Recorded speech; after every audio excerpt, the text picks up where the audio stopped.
Hi, I'm Matt Morton. I am Executive Director of CoLab at the Constellation Fund. We're so glad that you're here. If you're here to learn about a national research funding opportunity on preventing child, youth, and young adult homelessness and supporting upward mobility, you're in the right place. And we're thankful. We're thankful for the level of response and interest in this work and in building the evidence base around homelessness prevention and supporting young people, young people's pathways to success. And we're grateful that you're here a part of this conversation and that you're doing this work. So thank you very much. So I have a couple of presenters that I'll be joined by today. Those are shown on the screen. So I will start off and share a little bit about the motivation and the background for this work and why this particular funding opportunity at this time. Really grateful to have a longstanding colleague and collaborator in this work, Casey Truban, Director of Youth Homelessness from Rakes Foundation, who will spend a few minutes talking about the national landscape for homelessness prevention with children and young people and how this funding opportunity relates to the moment that we're in and building on some of the really important work that's already happened over the last several years. And then we'll hand over to my colleague at CoLab, Dr. Jose Pacas, our Director of Data Leadership and Investment, who will speak a little bit to the nuts and bolts of the funding opportunity.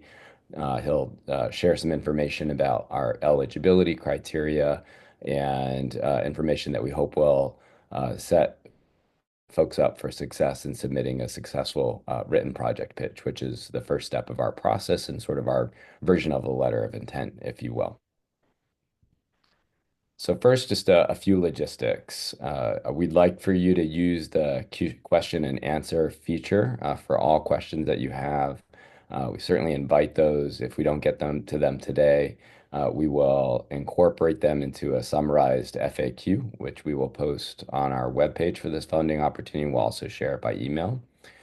We will respond to as many questions as we can. And we do not have a chat feature here, but if you have questions, it just helps us keep it all organized by putting it in the Q&A feature. So please share them there.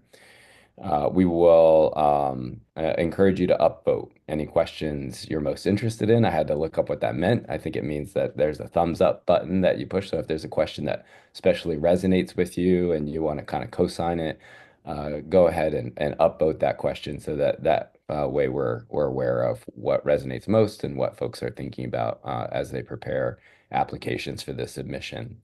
Finally, this is recorded, and a copy of the recording as well as the FAQs will be shared by email. If you're registered for this webinar, we have your email and can send a link to the updated information, but you can also keep an eye on the funding opportunity webpage that's on CoLab's website for this additional information too.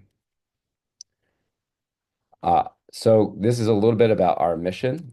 So CoLab is a unique and new funder that is set up to fund longitudinal research and evaluation of solutions for upward mobility and solving for intergenerational poverty.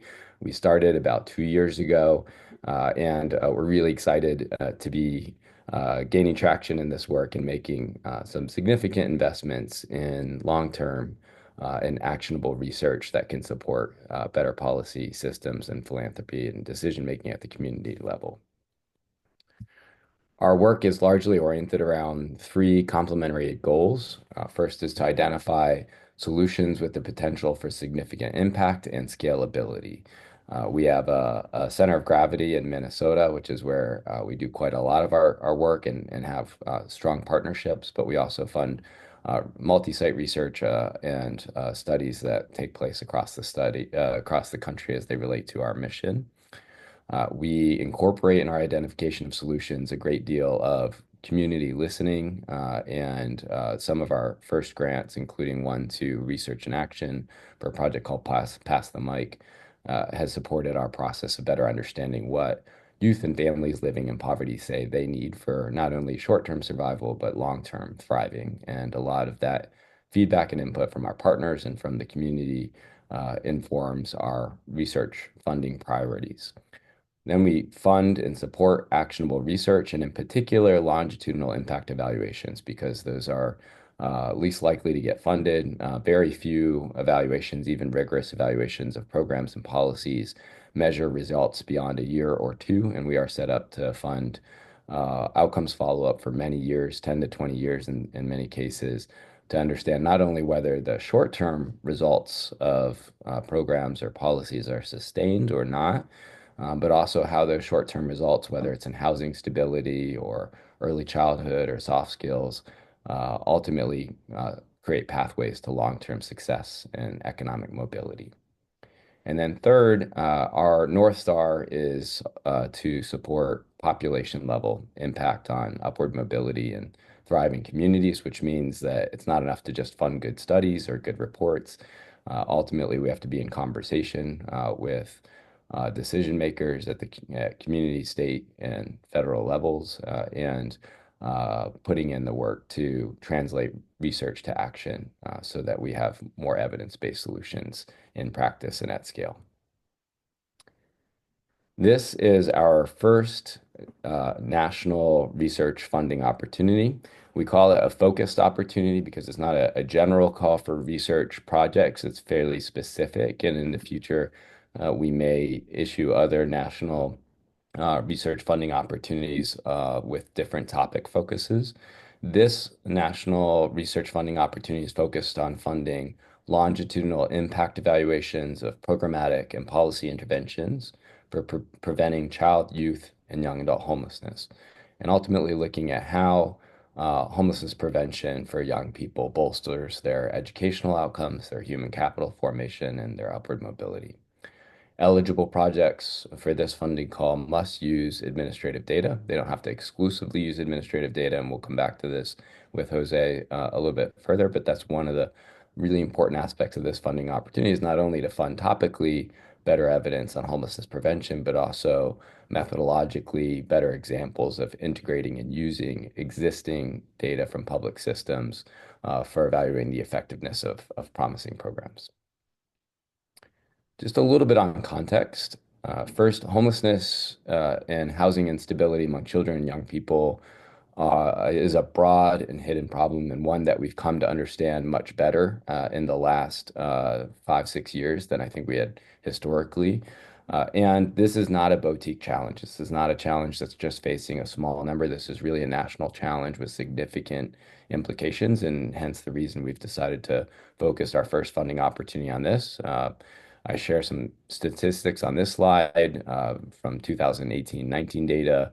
For example, from the US Department of Education, about 1.3 million children under 6 years old were experiencing homelessness.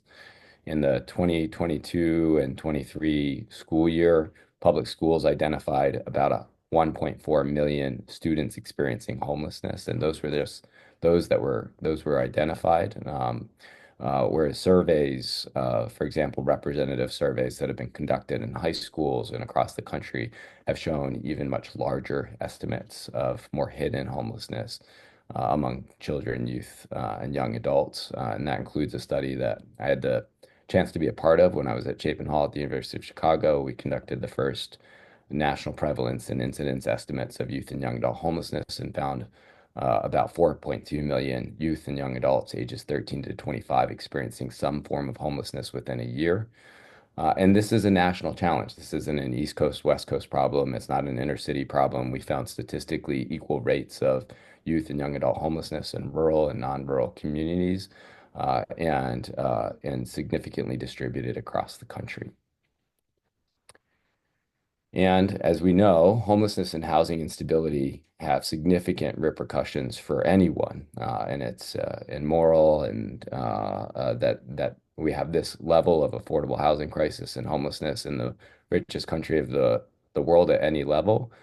And for children, youth, and young adults during key developmental periods of their life cycle, homelessness also significantly impedes upward mobility. And that's why we're really interested in investing in and understanding the long-term effects of homelessness prevention, not only in and of itself, but also in bolstering the economic mobility and thriving of children, youth, and young adults. homelessness and school mobility are significantly related to chronic absenteeism and poor educational outcomes. There's research that shows that even when comparing youth experiencing housing instability to other students who have similar demographics with respect to social economic status or income or race or ethnicity, those experiencing homelessness and housing instability have among the worst educational outcomes. So we cannot address educational success and mobility overall in this country if we don't address homelessness and housing instability. Second, homelessness during children and youth is significantly correlated with poor mental and physical health, exposure to violence, involvement in public systems, particularly foster care, child welfare, family separation, legal systems, involvement in inpatient behavioral health systems. And then some research, and some of the better research on this so far has come from linked data in Australia by Chamberlain and Johnson, for example. And they found of all of the pathways that could lead into older adult homelessness, including domestic violence or eviction or substance use or mental health problems, the most common pathway by far into older adult homelessness was youth homelessness. So if we want to get ahead of the homelessness crisis and affordable housing crisis overall, we need to start earlier. We need to start younger, and working and investing in child and youth, young adult homelessness is a critical way to do that. So we know as we move upstream, there's a lot of reason for doing so. A public health model shows us from a range of public health problems, from domestic violence to HIV/AIDS to obesity to COVID-19, that the more emphasis we put on prevention, the more cost effective it is for us at a societal level. And the more we're able to avoid preventable trauma and adversities in people's lives, and the less we have to invest in crisis response. Once people have come into a state of crisis, there's far more need to support them and coming out of a state of crisis, and that means more costs. So prevention upfront can involve a greater return on investment. It involves many public systems and actors. So when we get to prevention, it's not just a homelessness or housing system issue. It can involve a range of public systems and health, education, and so on. And it helps us, as I mentioned before, get ahead of the homelessness crisis overall in our country if we start earlier and younger with prevention. There are opportunities and challenges for building out the prevention work here. First, we simply need better effectiveness evidence. So I was part of a team in previous work that conducted the first ever systematic review of evaluations of interventions for preventing or addressing youth and young adult homelessness. And there is very little existing evidence base from rigorous studies of what works and what doesn't from a prevention standpoint. And second, we know that prevention conceptually from public health typically is cost effective, but that requires good targeting and adequate evidence to support that targeting. If It's one thing if you have folks at crisis and you know who needs services, but when we're preventing it requires more information on risk and protective factors in the populations that are most likely to experience homelessness, and refining that data and our focus over time so that prevention can get more and more effective and more cost effective because we're allocating resources to those who need it most to prevent their homelessness in the future. Prevention research often requires in any field significant sample sizes because not everyone will experience homelessness, even in an at-risk population. So we need larger sample sizes to detect effects and longer time horizons. It's one thing to prevent homelessness in a month or in a year, but really it's important for us to understand long-term effects of prevention, whether resources allocated are helping keep youth and young adults stably housed for the long haul, and how that impacts on their long-term outcomes, which gets to the return on investment. To really show a return on investment for prevention, we need to follow outcomes for a long time and over multiple public systems, ideally, whether it's education or economic outcomes or income, so that we can get the full picture of the return on investment to those early investments when those interventions are, in fact, effective. So, I'd like to just share this by way of just one very simple illustration of how we're thinking about the applications of this funding opportunity and the research that we aspire to fund. Uh, First, we have intentionally been non-prescriptive about the types of programs or policies that we would fund evaluations of for this project because prevention can encompass so many different types of solutions.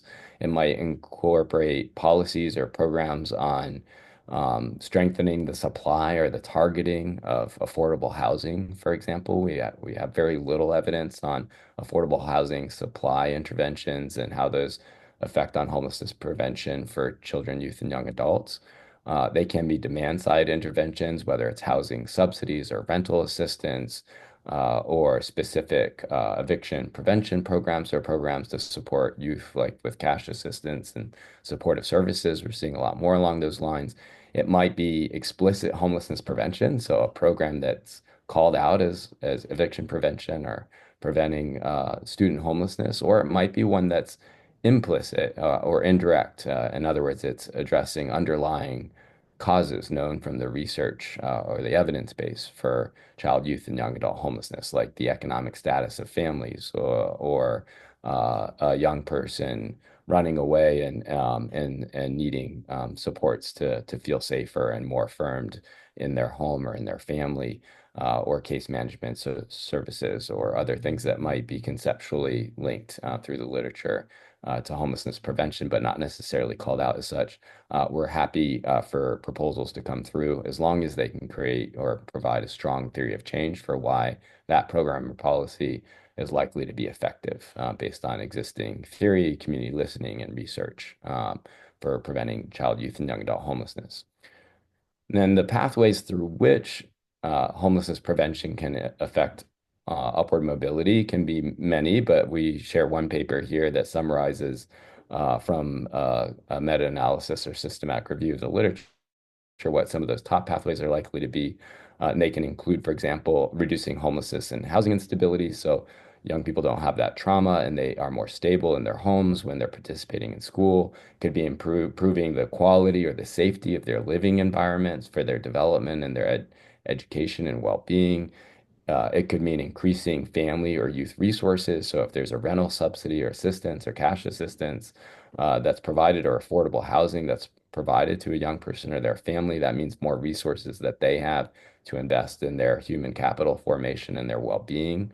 And then perhaps most recently, we're seeing really strong research come from Raj Chetty and others about the importance of neighborhood and school integration and opportunity, the proximity to opportunity in people's social networks, in particular, social capital that includes integration across social economic classes as a key mobility factor long term for children and young people. So housing solutions that might bolster upward mobility long run through improving their human capital, like their education and health outcomes, or reducing their systems involvement.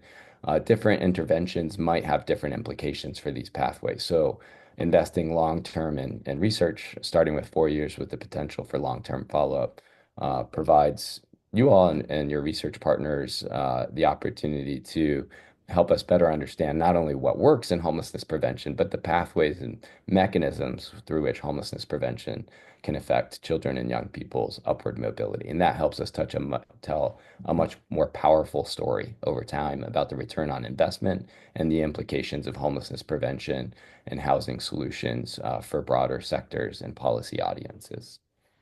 So with that, I'm going to hand it over to Casey, Casey Trubin. So grateful again for your time and would love for you to just share your thoughts on how this funding opportunity fits into the context of the national landscape. Wonderful. Thanks so much, Matt. Um, I cannot overstate how incredible of a moment we're in around prevention of youth homelessness, and how exciting this opportunity is. In the last 5 years, there's just been an explosion of interest and activity at the national level focused on youth homelessness prevention. And just a few examples of that, maybe more than a few, that really tie this together and I think set the stage for this opportunity. A few years ago, HHS funded the first ever federal grant program focused broadly on prevention with the prevention demonstration programs across the country. And those two rounds of PDP grants supported the design and delivery of community-based demonstration initiatives to prevent youth from experiencing homelessness. And I think it's critical to say that that program was inspired by local efforts on prevention in a sense at the federal level that prevention needed to play a larger role in federally funded efforts. At the same time, HHS also created a public-private partnership to spread learnings about prevention of youth homelessness called the National Prevention Learning Collaborative.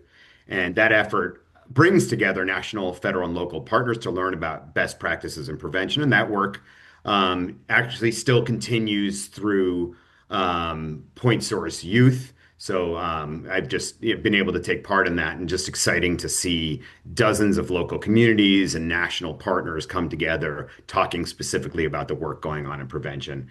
Another effort that was spurred on by local efforts and youth advocacy was HUD's creation of the FYI vouchers focused on providing housing assistance to prevent youth homelessness for youth 16 or older who are at risk of experiencing homelessness after leaving foster care. And we know that has been is being implemented across the country. Funders have also come together with Point Source Youth to create programs across the country, which are now called the Targeted Housing Assistance Programs, which are a one-time cash payment to young people at risk of homelessness to resource a housing action plan that they've created with specialists. And that effort, the data on that effort is incredibly exciting coming out of Washington State, where it is funded by the state legislature. There are some other efforts broadly focused on youth homelessness that are broad, but actually have added prevention-focused components. One good example of that is the U.S. Interagency Council on Homelessness had created the National Homeless Youth Partnership, which was a national effort to build out and implement a robust plan on youth homelessness. And while the federal government is not directly involved in that effort right now, that work continues on very strongly as supported by Virginia Commonwealth University. And again, while it's broadly focused on youth homelessness, it very directly has a strong focus on prevention. I should mention another example of that would be HUD's Youth Homelessness Systems Improvement Grants, or also known as YESI grants, which are focused on improving youth homelessness and specifically the response system. But HUD critically made sure that those grants could be focused not just on youth already experiencing homelessness, but youth at risk of experiencing homelessness. And that's a significant amount of funding to ramp up how local communities and states and others are not just responding to youth homelessness, but prevented it. Last year, Congress included $3 million in funding for a primary prevention program on youth homelessness, and we're looking forward to that rolling out, though we know it's temporarily under review before that happens. And that is actually part of a broader effort announced by U.S. Senator out of Washington, Patty Murray, to create a corollary to the youth homelessness demonstration program called the Prevention of Youth Homelessness Demonstration Program. And of course, as Dr. Morton mentioned, I would be remiss not to mention also investment of funds in schools, the historic level of funding for McKinney-Vento during the pandemic, and notably an expansion of permissible uses of that funding and those supports for student homelessness. Certainly, given the connection between graduation and later housing stability, that's an important expansion of efforts around prevention of youth homelessness. And lastly, there's another effort that I think is worth mentioning: increased learning between partners in the United States and across the globe. U.S. partners were well represented at the recent International Conference on Youth Homelessness Prevention in Canada. Canada has done some significant work on prevention, including a strong focus on family strengthening and school-based prevention initiatives like Upstream. So I would sum up by saying it's a long list, but it is really incredible because I think one thing that was mentioned during that international conference really resonates with me today. One of the speakers said 5 years ago it'd be hard to fathom so much happening in youth homelessness prevention. This funding opportunity from CoLab, which is really a first, is an incredible opportunity to take a major step forward in ensuring that as many young people, children, youth, and young adults, as many of them as possible, never experience homelessness in the first place. And so I'm really excited and grateful to my colleagues at CoLab for making this possible. And I will pass it over to Jose to explain the logistics of the funding opportunity. Thank you so much, Casey. My name is Jose Pacas. I'm the Director of Data Leadership and Investment at CoLab. I'm extremely excited to be here talking about the nuts and bolts um, of this funding opportunity. I will highlight that a lot of questions are coming in. Rest assured, we're going to get to all those questions. Hopefully, some of those questions are answered in my portion of today's presentation. Um, so first, I'd like to highlight that we plan to award up to $3 million in research with this funding opportunity. We will be selecting up to two proposals for under $500,000 and two proposals between 500 and $1 million. Please note that these amounts are inclusive of indirect costs. And our indirect cost policy at CoLab, which you can find in the application guidelines, are up to 30% for colleges and universities and up to 45% for other research organizations. These are firm, non-negotiable. CoLab reviews, we review these internally every year, but for now, that's what they're set at. They're flat. We believe they're fairly generous, and those are our indirect costs. Next slide, please. Dates for everyone on this call. I want you to think about this in two phases, and the most important phase for you all is this first phase for the written project pitches. No one can submit a full proposal unless they make it past this first phase. So deadline number one is actually one of just questions. We want to ensure fairness around this entire process. And so the questions that you're posing here today will be summed up and put onto a frequently asked question part of our website and also shared via email with everyone, even those who couldn't attend the webinar. And to ensure this fairness, we also want to receive all your questions by May 7th at 4 p.m. Central Time. Central Time is extremely important for us. The way our systems will work, it's all set to our center of gravity, which Matt mentioned is Minnesota. So if you miss that 4 p.m. cutoff time, then we won't be able to answer that question. But again, we will be emailing everyone who subscribed to receive information from us. The most important date, if you have to leave here with something that you mark on your calendar, is May 22nd at 4 p.m. Central Time. That is a deadline for the written project pitches. The submission portal will shut down after 4 p.m. So if you're not able to make that time, we won't be able to receive your project pitch. Please plan accordingly. That gives you about a month from today to submit all your materials. After that moment, it's on us. We start reviewing proposals. After on June 12th, we will have completed our review and hopefully communicated with everyone by June 12th. This date and the deadlines following these are subject to change. If for any reason systems go wild or we just have too many applications to review, then we will be in communication and let you know whether we need to postpone those dates. But we'll keep you informed of any shifts to the timeline. But this is pretty, generally speaking, what we're going to be looking at. On June 12th, we will invite a select number of groups to submit a full proposal. So that's the date you're all thinking about, is when will I hear back about the written project pitch? While we don't have an exact number of proposals that we will be inviting for a full proposal, we envision, think about 8 to 14, just as a number to ballpark, but nothing is firm. Depends on the quality and the fit for this funding opportunity, and that's what's going to drive the number of proposals we invite. From there, for those who do get invited to submit a full proposal, you'll have till July 10th at 4 p.m. Central Time and to ask any questions, again, trying to ensure fairness for all the groups. And then finally, on July 25th at 4 p.m. Central Time, will be the deadline for submitting the entire proposal. You can see all of the details about that application in the application guidelines. So finally, September 22nd is our expected date for sharing the final decisions with those who submitted full proposals. Now, with all that said, the most important thing again, it's May 22nd at 4 p.m. So eligibility criteria for our funding proposal, many of the questions that are coming in are asking what fits. Hopefully, these criteria will help you understand. What we're really trying to do with these criteria is basically make sure that you feel like this is the right opportunity for you, and that we're not trying to force an opportunity into something that doesn't fit exactly with what your group might be have expertise in. So 4 criteria. The first,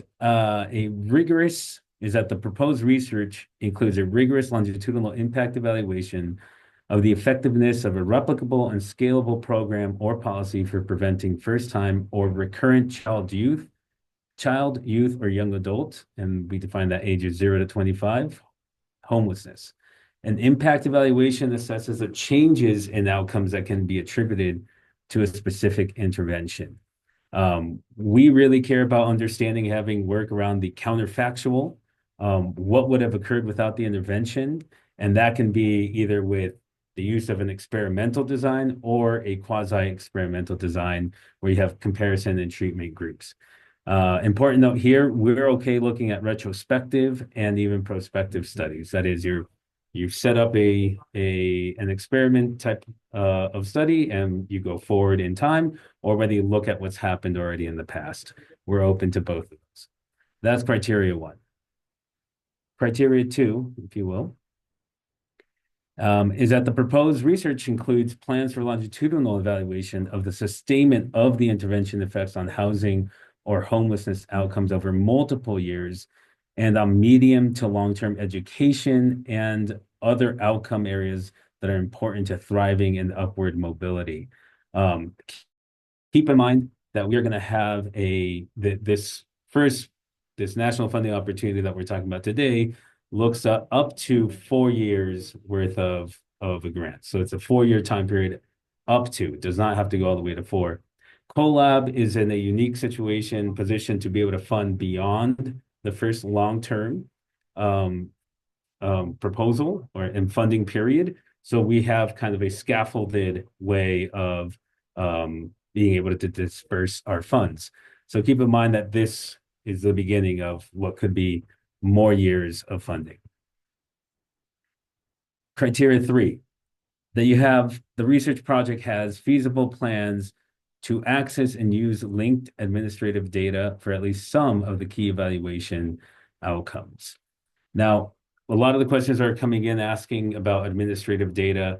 Think about this as programmatic data that agencies or nonprofits collect in the process of doing their business, that when given access to, researchers can look, integrate, and link across different domains and see a more complete picture of a student, for example, or a youth who may or may not have experienced homelessness.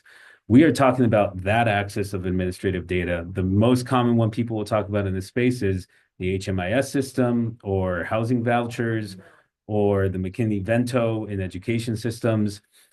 Those are great examples of the administrative data we're talking about, but we also want you to be thinking of those later outcome data. For example, what happens when with graduation rates or college enrollment or work outcomes. Those are available many times through state systems, through the Department of Education or of Higher Education, et cetera. Those are the administrative data sets we're also referring to here. We're also really excited about thinking of how this integration of data for the purposes of this particular project can help basically set up a much better integrated data situation that can be used beyond just this project. How does this benefit the administrative data holders in terms of what they are able to analyze as well? So we're really thinking about those connections. We can jump to criteria 4. This one answers a question I think that was already posed on the Q&A. It's that the lead applicant organization is an independent research organization or university with relevant experience. I'll highlight that relevant research methods and subject matter experience will make for a more competitive application. And we allow for collaborations through subawards or contracts, but the lead applicant must meet this criteria. We really want to find those and fund the research. CoLab funds research in particular. We do not fund program implementation. And it's the research group that will really be vetted the most and saying, does this group have the experience necessary to complete this project at a world-class level? That is a criteria that we're looking at for criteria 4. Jump to the next slide, please. So now let's talk about what you'll be submitting in the written project pitch. This is, again, the most important thing that we can think about for this presentation is, and remembering that date, May 22nd, 4 p.m. Central Time. So what are the nuts and bolts of what you're going to be submitting? Well, first, you're going to be submitting via our custom-built portal submission. So we invite you to get a look at that on our website. We will be uploading later on this week a PDF of exactly what that portal looks like so that you can have a very good idea of what you're getting, of what's in store for you. But what you will need to provide in that is, one, project information with project details, and a simple page confirming the eligibility of the four criteria I just reviewed. You'll have space for a brief abstract, 200 words, and that is strictly 200 words, a narrative up to 2,000 words, and then space for 1 to 4 bios or CVs up to 500 words each, as well as 500 words for a reference. Now, for many of you, you've probably gotten used to submitting bios and CVs, like for NIH and NSF, it's extremely long. We are giving you 500 words, which means please take into account the time you need to condense a CV into what is only relevant for this project. So please don't leave that to the last minute to just drop a PDF into the system because it won't allow you. You're going to have to take some time to condense that. I'll highlight also that the word counts are strict. The submission portal won't allow you to go over the amount of words for each section. My advice is to compile everything into a Word document, make sure your word counts are right, and then give yourself ample time to go copy paste into the submission portal. You can go save your progress if you'd like, but I advise you do this all at once. But take a look at the portal and you'll see what's in store for you. The application guidelines on the funding opportunity are on the webpage. Those are going to be your best friend. Read them over, send us questions. We'll answer promptly. Keep in mind that we will be inviting full proposals later on where there will be much more space to elaborate on a lot of the details. Your goal here in this written project pitch is to be succinct and clear enough for us to understand your project and its impacts. Slide 19, please. Our review criteria. So once we get them, we will have 2 separate reviewers rating each of the project pitches independently. And to give you an idea of the sort of criteria that we will be evaluating, we'll be looking at the relevance and the significance given the opportunity that we've posed here, the research design and rigor and the data feasibility. How feasible is it that you can actually access these data?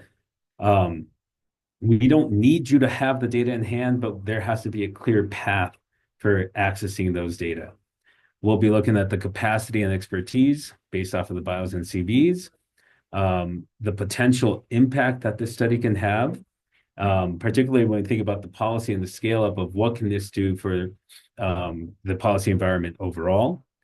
We'll be looking at community and agency collaboration, as well as the strengthening of administrative data systems or collaboration. Basically, are you proposing to study a program of something you've never engaged with? This is getting back to the community and agency collaboration. Or do you already have an established relationship with a community or agency? Do you have permission to use the data already that you propose to use in this particular study? Or how far along in the data process are you? Have you never even thought about accessing these data up to this point? This is everything that we will be considering as we look at these written project pitches. Let me point out that you don't have to have access to the data at this moment, but there has to be a credible path for obtaining permission and use of those data. And finally, once we do invite the proposals, the full proposals, we will consider the cost reasonableness. Remember, for the project pitch, all we're going to be asking you is whether you want to be considered for the 0 to 500,000 range or the 500 to 1 million category. And I realize none of you should be submitting for $0. So closer to that 500,000 or 500 to $1 million. And finally, I want to point you all to some resources that you'll find on our website. We'll click to the next slide, please. At the bottom of our webpage, you'll find these 4 resources, our application guidelines. You should download that, have that saved on your hard drive, or print it out. We also have research funding requirements. In general, what it means to be a CoLab partner. And finally, some CoLab terms so that you can get familiar with the sort of terminology we use in-house. And shortly, we will be adding a little PDF of what the application portal looks like.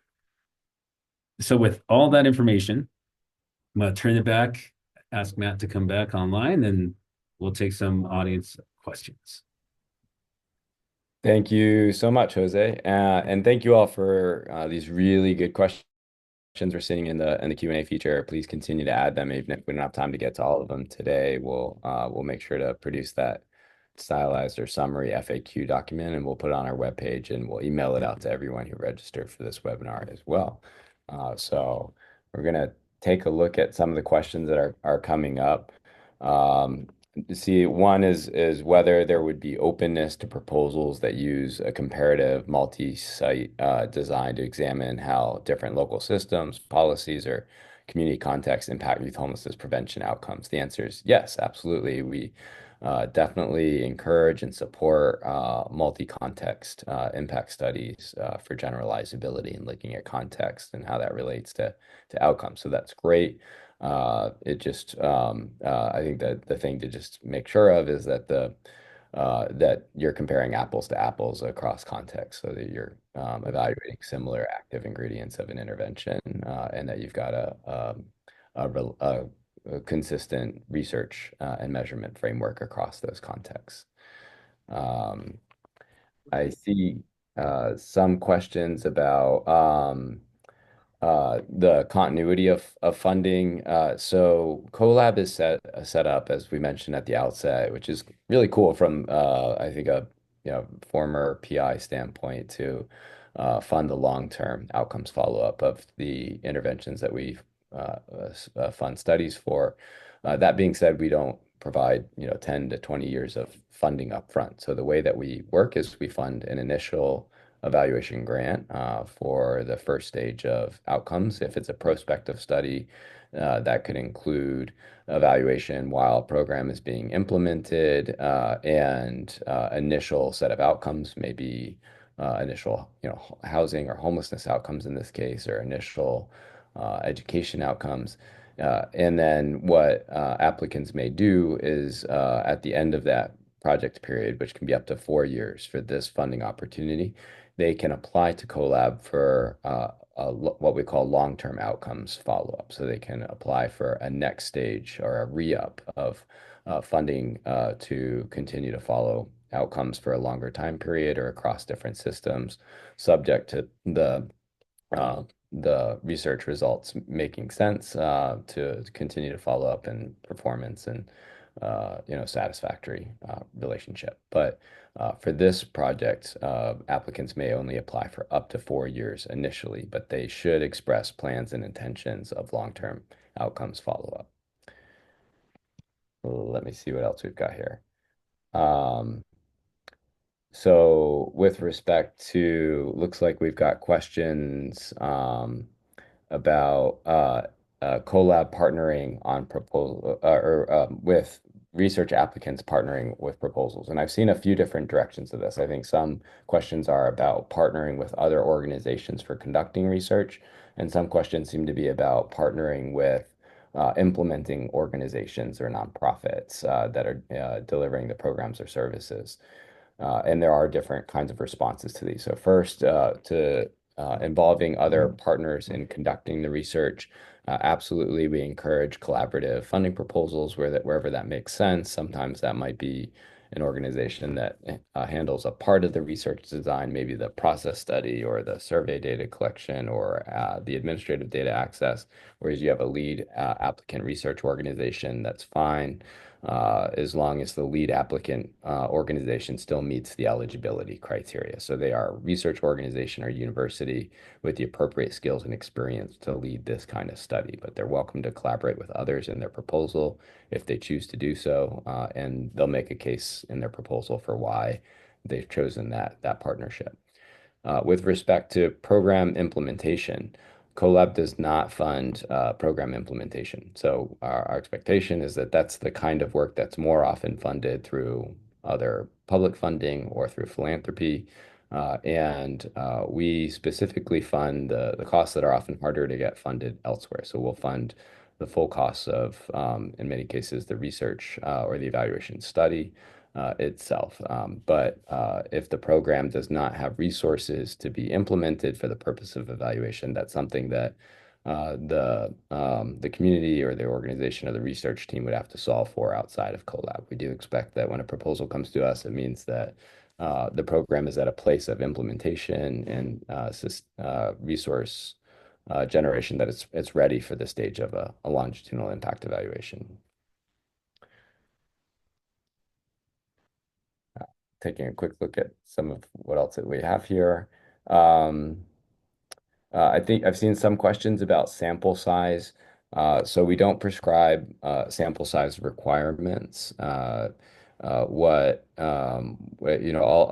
we would say is that there's an expectation that in the written project pitch at a summary level and then in the full proposals that the research applicant comes into the application with strong information and justification for why their sample size is appropriate. As I mentioned early on in this webinar, prevention effects are often small but significant at a population level, and if you look at them over the long term. So often that requires, access to administrative data and samples that are fairly large. It's one of the advantages of having this call connect homelessness prevention research with administrative data linking. And we do expect that the proposals make the case through a good power analysis as to why they believe their sample's adequate for the sample size or for the effects they expect to see. But a proposal would be less competitive if there's not strong justification for the sample size, ultimately because we want the evidence that's supported through this funding to be strong enough, robust enough to really influence policy and systems change and to come with a great deal of credibility. And if the sample sizes are too small, even if the effects are positive or in the right direction, the study won't be in a position to make the case robustly as to what the effectiveness of the program or the policy was. Jose, I see you coming off camera or off mute. Yeah, just a simple a new question.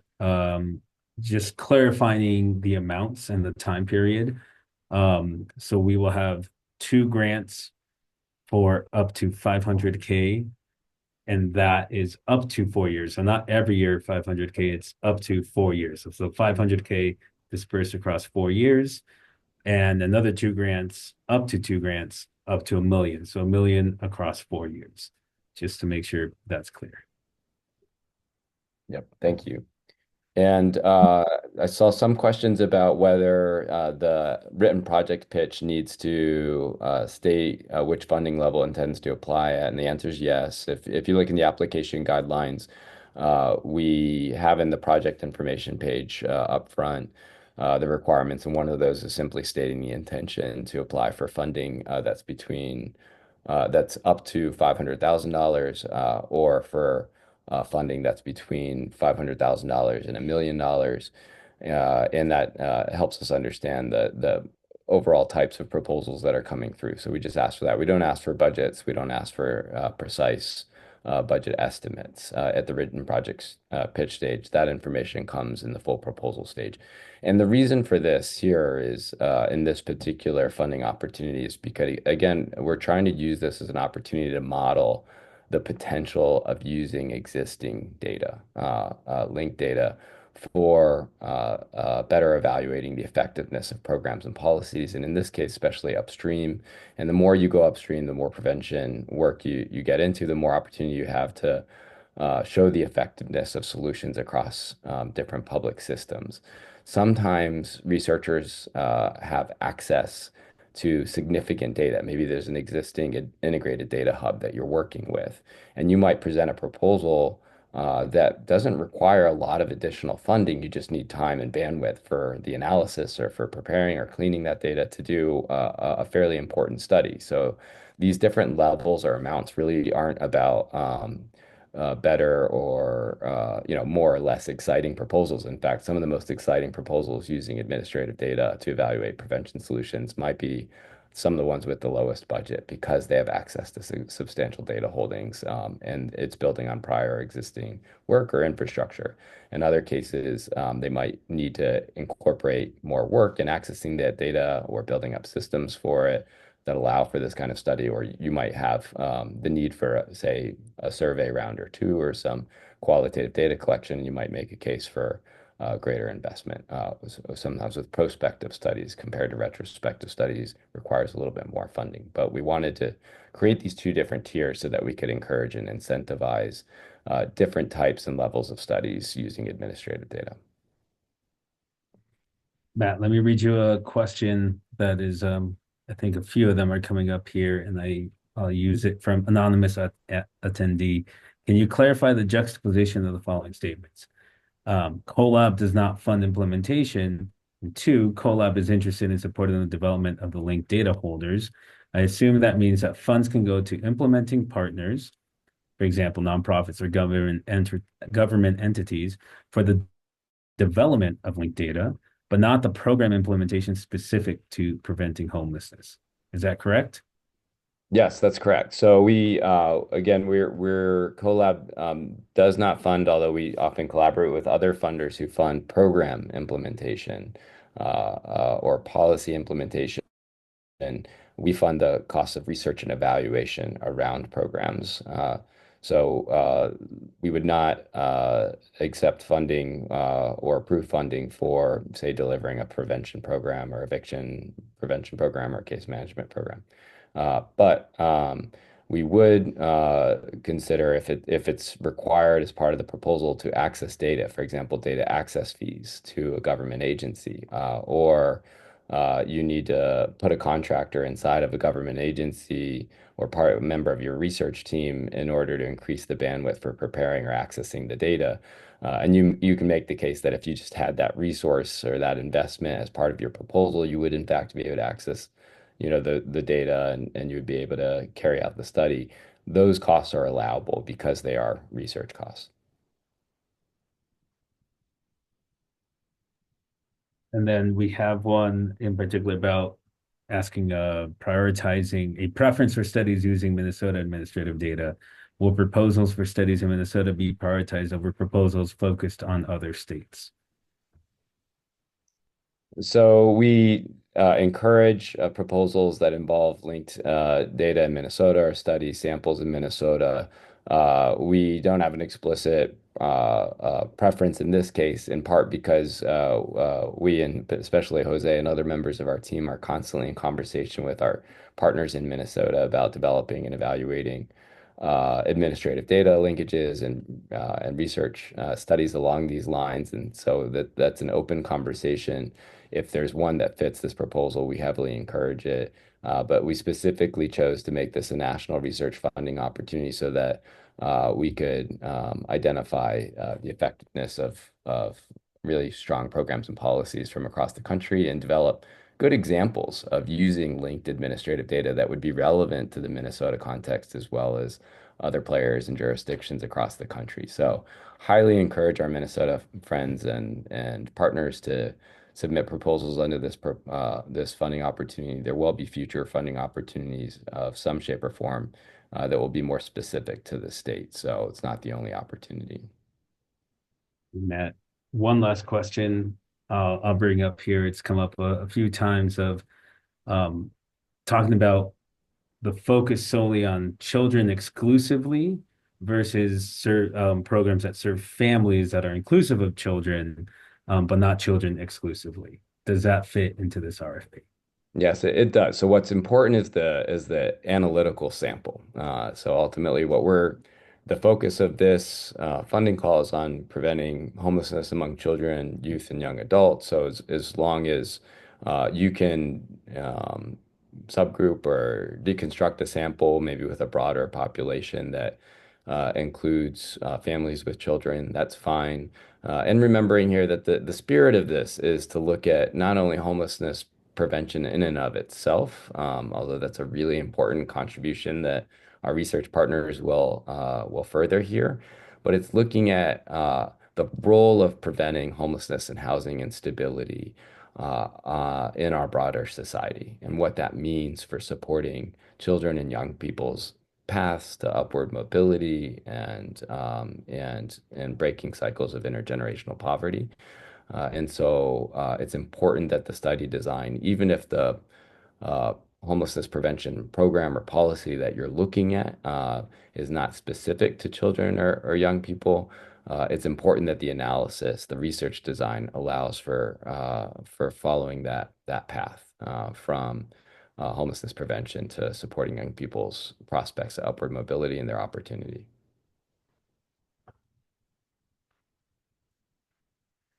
Great. We, yeah, I think we're good. Okay, I think we're at time. I know we have some others that we haven't gotten to answer directly, and some questions that you've given us here that are, I think, as well comments for us to think about. And this is our first national funding opportunity, so we'll build more into this. Our partnerships and collaborations and communities in Minnesota and across the country have been really instructive and will continue to be. We're so grateful for you and the work that you're doing to push this movement forward and tackling solutions to homelessness and supporting upward mobility. So thank you. Thanks for your interest in this. If you have further questions, the guidance for submitting questions and the deadline are on the webpage and the application guidelines. All that information is available here. Feel free to reach out to us. Thanks, and we hope that you find a great fit to submit for this opportunity. Have a good one.